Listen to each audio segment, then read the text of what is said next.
हाय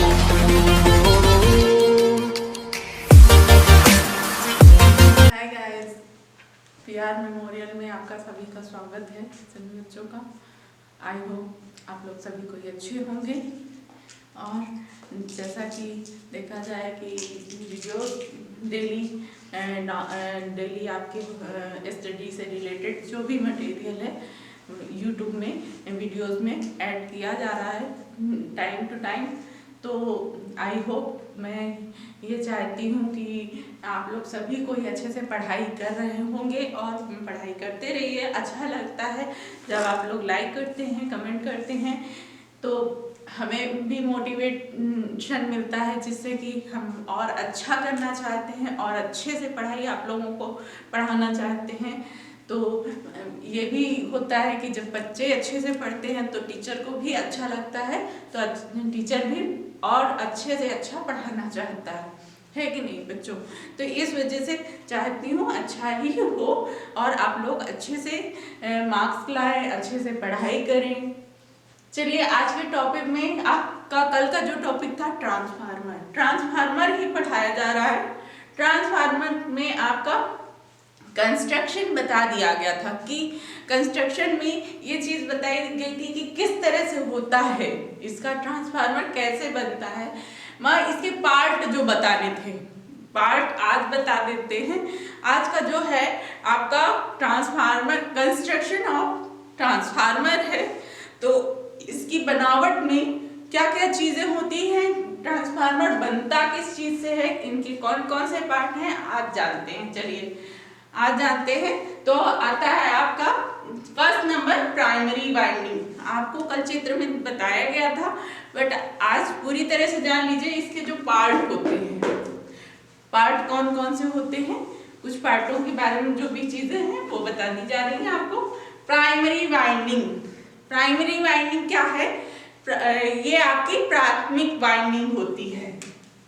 क्या है, हिंदी में भी राइट कर लीजिएगा, प्राथमिक वाइंडिंग।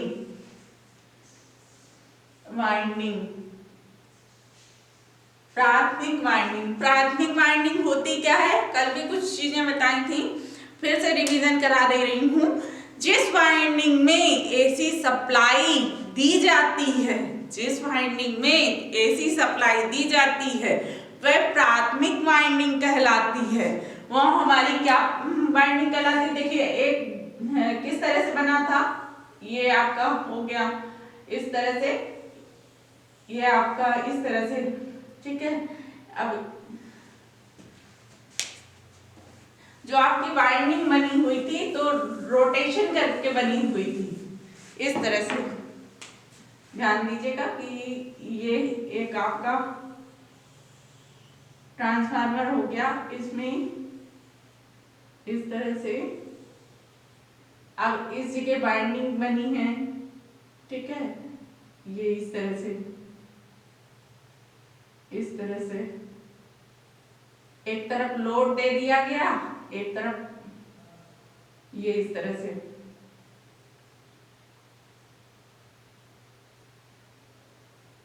इस तरह से ये बाइंडिंग बन गई।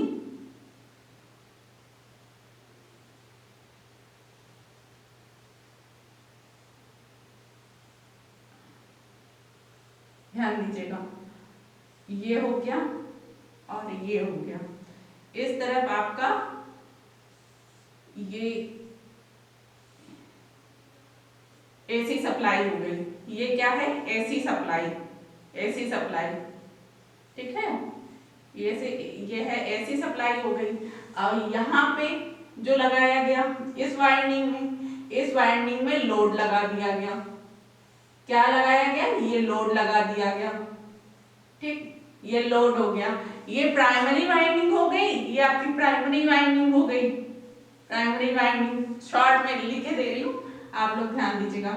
ये आपकी हो गई सेकेंडरी वाइंडिंग, ये आपकी सेकेंडरी वाइंडिंग हो गई, ठीक है। और इस तरह से ये आपका रोटेशन होता है।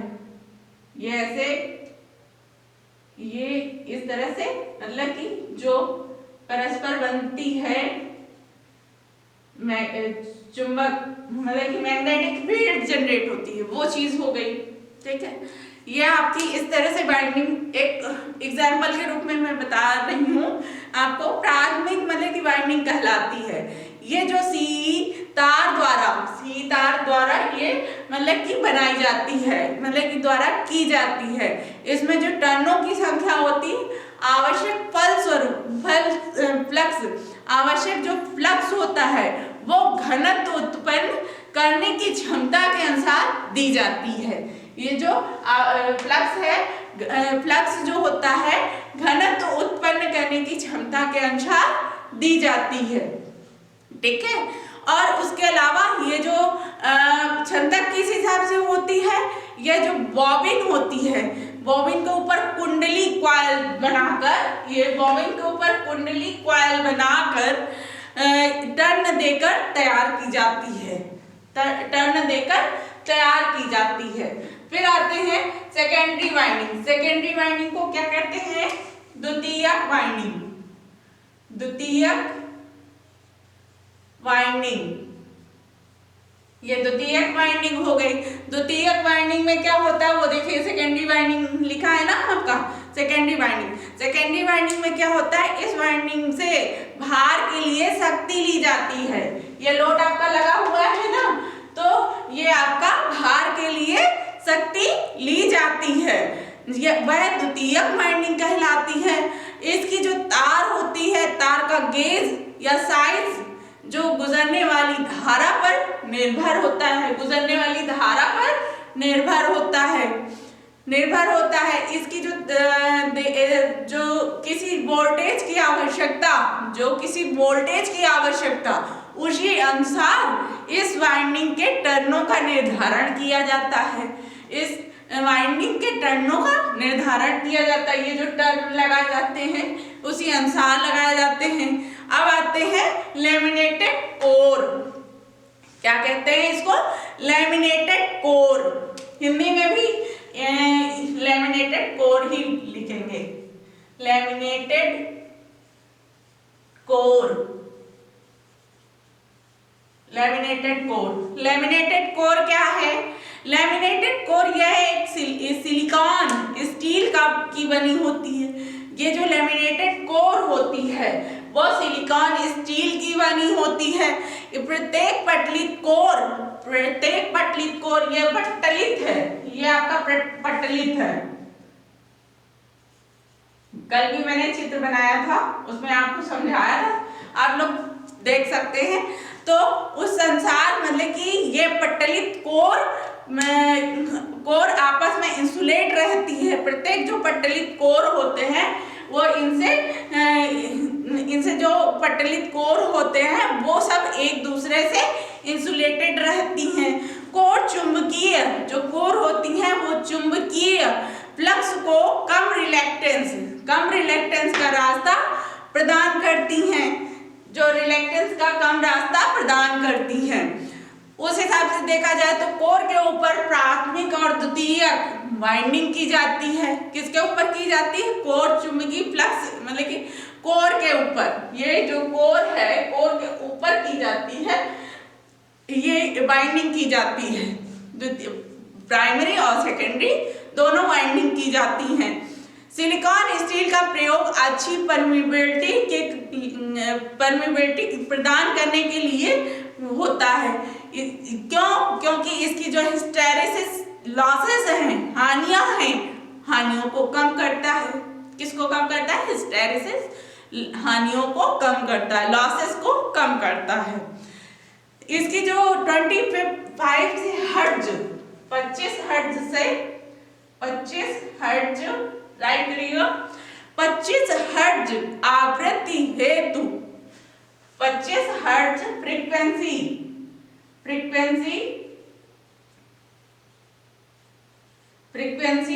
जो 25 हर्ट्ज फ्रीक्वेंसी जो होती है हेतु 0.5 mm, कितनी? 0.5 mm की मोटी व इसको राइट कर लीजिए। 25 हर्ट्ज फ्रीक्वेंसी के लिए 0.5 mm मोटी। वाह वाह 50 हर्ट्ज, वाह 50 हर्ट्ज आवृत्ति के, 50 हर्ट्ज आवृत्ति के लिए। और यदि देखिए 25 हर्ट्ज के लिए इतनी 0.5, तो 50 हर्ट्ज के लिए 50 हर्ट्ज के लिए 50 हर्ट्ज के लिए 0.35 mm। ये आपकी फ्रीक्वेंसी हुई, ये आपकी फ्रीक्वेंसी हुई 50 हर्ट्ज। 50 हर्ट्ज आपकी फ्रीक्वेंसी हो गई।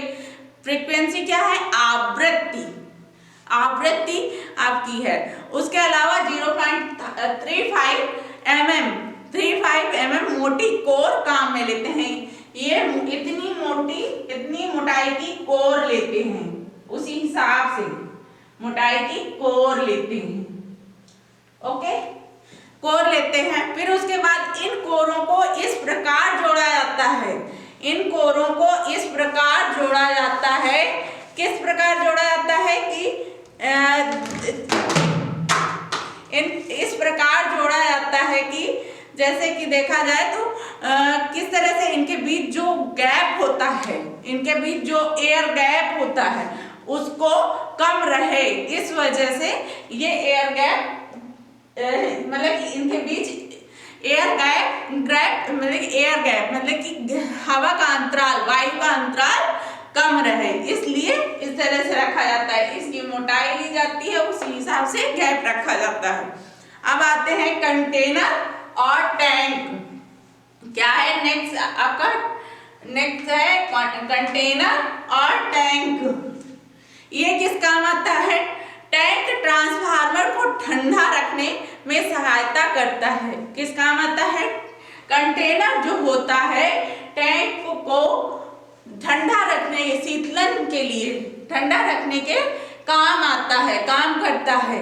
इसमें तेल भरा रहता है। कंटेनर में क्या होता है? तेल भरा रहता है, तेल भरा रहता है। इसमें जब तेल भरा होगा तो जो इंसुलेशन तथा ट्रांसफार्मर को ठंडा रखने के लिए माध्यम का काम करता है। वाइंडिंग को रोके रखने का कार्य भी टैंक करता है। इसमें राइट कर लीजिएगा कि ट्रांसफार्मर को ठंडा रखने में सहायता करता है। और इसके अलावा इसमें क्या भरा होता है? तेल भरा होता है, जो इंसुलेशन व ट्रांसफार्मर को ठंडा रखने के लिए माध्यम का काम करता है। वाइंडिंग को रोके रखने का कार्य भी टैंक करता है, वाइंडिंग को रोके रखने का काम भी टैंक करता है। चलिए अब नेक्स्ट पॉइंट पे आते हैं। टर्मिनल क्या है? टर्मिनल, टर्मिनल क्या है? यह कुंडली के सिरों पर सप्लाई लेने व देने का कार्य करता है। जो टर्मिनल होते हैं, ये टर्मिनल हैं, ये सप्लाई लेने और देने का कार्य करते हैं। यहाँ से सप्लाई ली गई, यहाँ से सप्लाई दी गई, लोड डाला गया, वो सप्लाई दी गई, तो ये सप्लाई लेने तथा सप्लाई देने का काम करते हैं कुंडली के सिरों पर। इनसे विद्युत दी व ली जाती है, इनसे विद्युत दी व ली जाती है। ट्रांसफार्मर की सिंगल फेज व थ्री फेज, ये सिंगल फेज व थ्री फेज की जो बनावट होती है, बनावट में थोड़ा अंतर होता है। क्या होता है? सिंगल फेज और थ्री फेज की बनावट में अंतर होता है। थ्री फेज जो होती है, थ्री फेज ट्रांसफार्मर में बकोल्स रिले क्या क्या चीज नहीं होती, क्या होती है? थ्री फेज मतलब कि थ्री फेज ट्रांसफार्मर में बकोल्स रिले होता है और प्रेशर, टेम्परेचर गेज आदि लगे होते हैं। क्या क्या लगे होते हैं थ्री फेज वाले में? थ्री फेज वाले में क्या लगे होते हैं? थ्री फेज वाले में क्या लगे होते हैं ट्रांसफार्मर में? राइट कर लीजिएगा।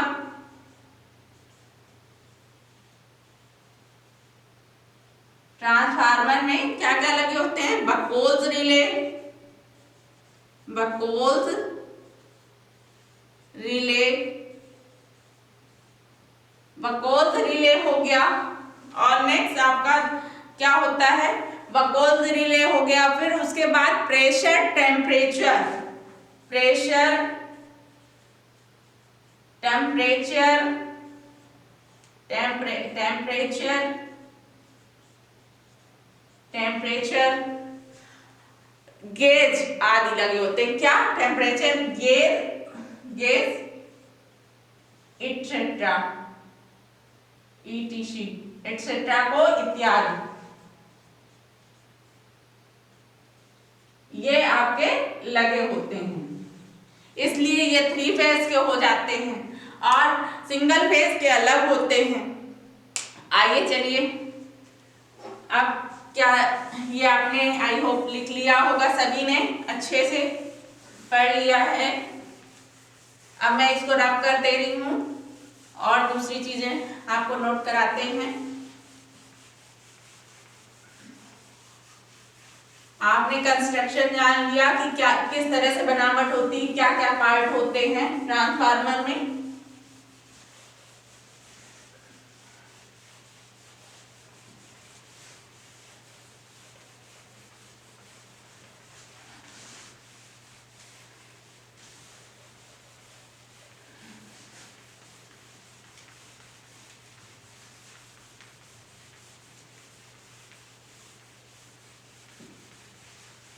चलिए अब इसके बारे में जानते हैं। क्या जानेंगे?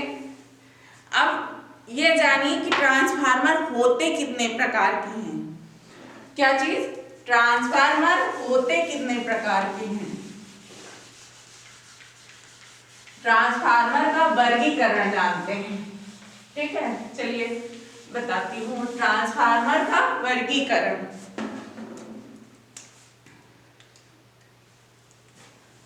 राइट करिएगा, हिंदी में ही लिखा दे रहे हैं।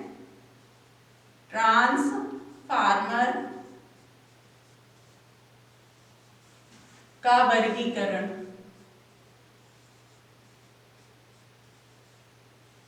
जिससे आप लोग जल्दी से आसानी से सीख सकें, उस तरह से मैं बता दे रही हूं आपको। ठीक है, ट्रांसफार्मर का वर्गीकरण जो होता है वो किस प्रकार होता है। ठीक है, आउटपुट वोल्टता के आधार पर पहला ब्लॉक बनाएंगे, उसमें लिखना है आउटपुट वोल्टता के अनुसार, वोल्टता के आधार पर,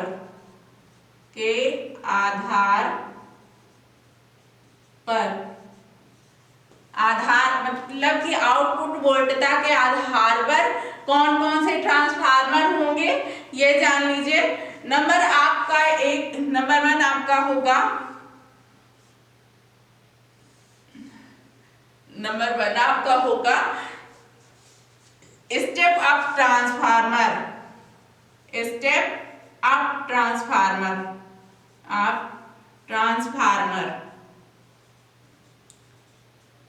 स्टेप अप ट्रांसफार्मर होगा। सेकंड होगा स्टेप डाउन ट्रांसफार्मर। कौन सा होगा? Step down transformer, step down transformer. Right करते चलिए, स्टेप डाउन ट्रांसफार्मर। फिर आते हैं किस में? अब दूसरा पॉइंट आपका जो है कोर की संरचना के आधार पर क्या होगा? कोर की संरचना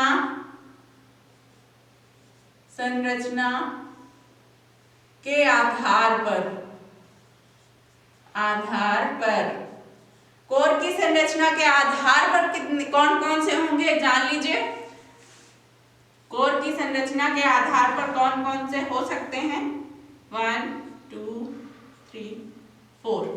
चलिए इसमें किस तरह से होंगे? ये सेल प्रकार का ट्रांसफार्मर होगा। सेल प्रकार का ट्रांसफार्मर, सेल प्रकार का ट्रांसफार्मर हो गया। ठीक, फिर दूसरा कौन सा होगा? कोर टाइप का होगा। कोर प्रकार का ट्रांसफार्मर, कोर प्रकार का ट्रांसफार्मर हो गया।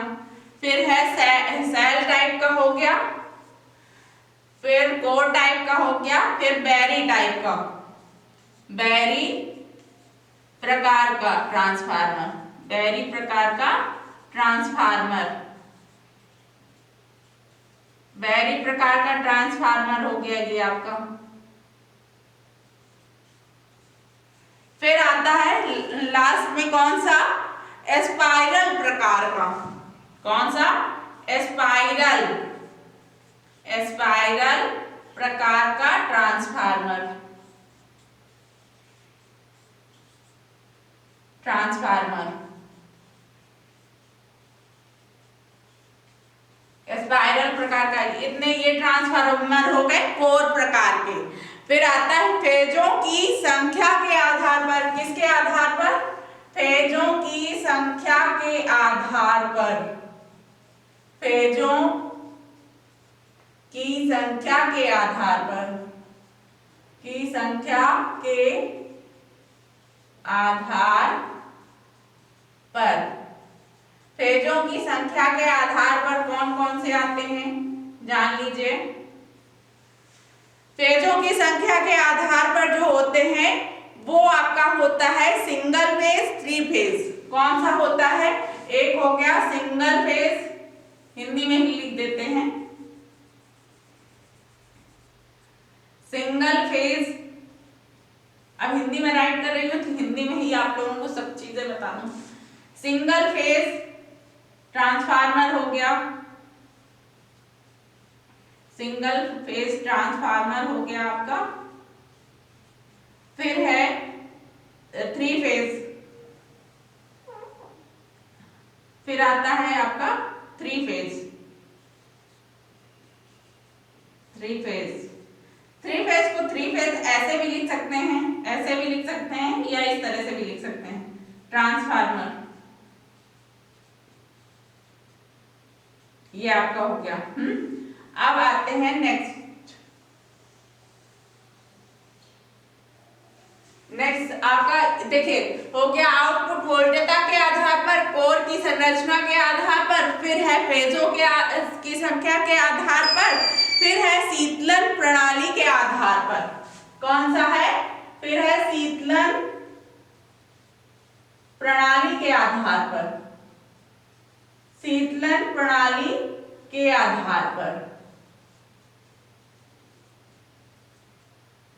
शीतलन प्रणाली के आधार पर कौन से हैं ये जान लीजिए। प्राकृतिक रूप से शीतलित ट्रांसफार्मर, कौन सा, प्राकृतिक रूप से शीतलित ट्रांसफार्मर।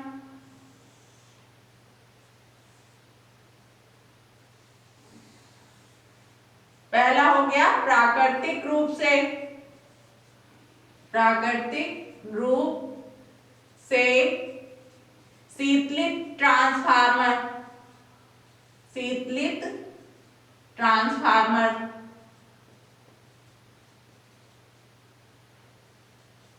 प्राकृतिक रूप से शीतलित ट्रांसफार्मर। फिर आता है नेक्स्ट, नोट करते जाइए, तेल द्वारा शीतलित ट्रांसफार्मर, किसके द्वारा, तेल द्वारा, तेल द्वारा शीतलित ट्रांसफार्मर।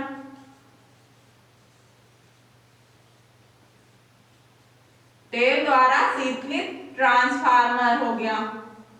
नेक्स्ट आता है जल द्वारा, जल द्वारा, जल द्वारा शीतलित ट्रांसफार्मर, ठीक है।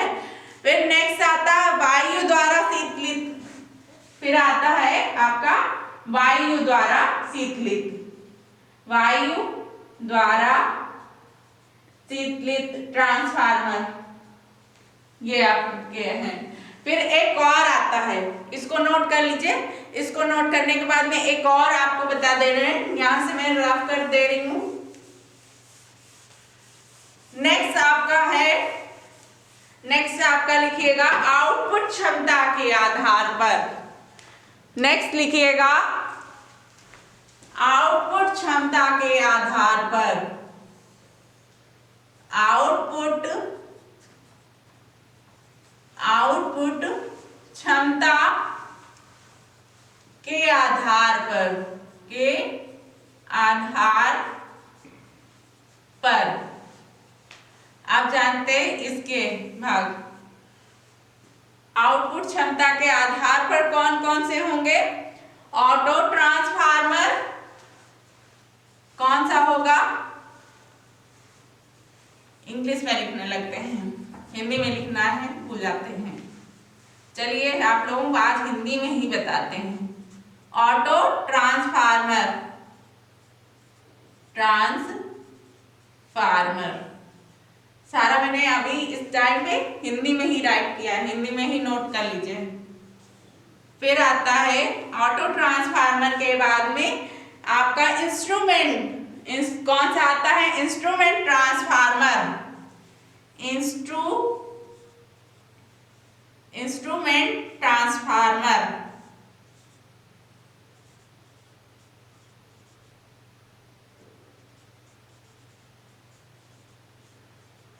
अब पहला वाला कौन सा था आपका, आउटपुट के आधार पर था, यहां पे आउटपुट के आधार पे।